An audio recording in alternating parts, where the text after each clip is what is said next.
ওইখানে রাস্তায় পিঠে কুত্তের মতো পিটাইছে, কেমন? এবং সব থেকে জঘন্য বিষয় যেটা, প্রকৌশলীর গায়ে পুলিশ কিভাবে পা তুলে লাথি দেয়, মানে অদ্ভুত ব্যাপার। এটাই বাংলাদেশের সিস্টেম। হ্যাঁ, আমাদের স্বাভাবিক কর্মসূচি ছিল, এখানে আমরা লং মার্চ ঢাকা নিয়ে আসছি, শেখ হাসিনার মতো আচরণ করতেছে। এখন কি আমাদের আমাদেরকে এখন উপদেষ্টার বিরুদ্ধে আন্দোলন করতে হবে? হ্যাঁ, তারা কি কার রক্তের উপর বসে আছে? আমাদের অনেক আক্রান্ত, ইভেন ওইখানে রাস্তায় পিঠে কুত্তের মতো পিটাইছে, কেমন?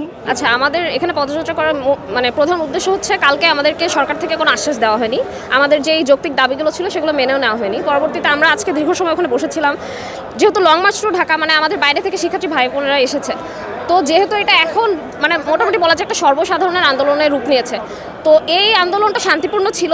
আমরা পরবর্তীতে দেখলাম যেহেতু আশ্বাস আসছে না, আমাদেরকে একের পর এক সময় বেঁধে দেওয়া হচ্ছে, আমরা ভাবলাম যে আমরা যমুনামুখী হব। যমুনামুখী হওয়ার জন্য আমরা খুবই শান্তিপূর্ণভাবে এখান থেকে আসছিলাম। আপনারা তো প্রেস সারাদিনে ছিলেন এখানে, আপনারা জানেন।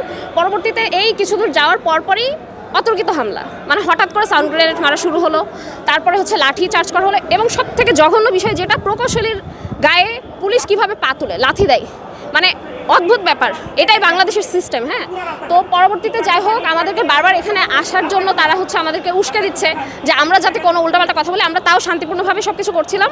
পরবর্তীতে ওখান থেকে আমাদের সিনিয়র ভাইদেরকে বলা হলো যে হচ্ছে তারা আমাদেরকে যেতে দিবে, কোনো সমস্যা করবে না, আমাদের আশ্বাস দিল।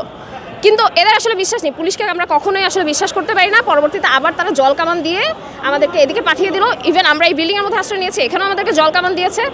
আর আমাদের অনেক শিক্ষার্থী এখানে আহত হয়েছে। আমার নিজের ইউনিভার্সিটি, আমার জানার মতো এখন পর্যন্ত 2 জন, আমি জানি না পরবর্তীতে খোঁজ নিয়ে আরও আপনারা সেটা নিজেরা জানতে পারবেন। তো আমরা এখন আসলে কী করবো, এখন আমাদের মানে পুরো বিক্ষিপ্ত হয়ে গেছে। আমরা কিন্তু এখন মানে মিছিল থেকে পুরো ছিটকে গেছি, এখানে আছি আমি অনেকক্ষণ পর্যন্ত, এটাও জানি না আপডেট কী আসছে।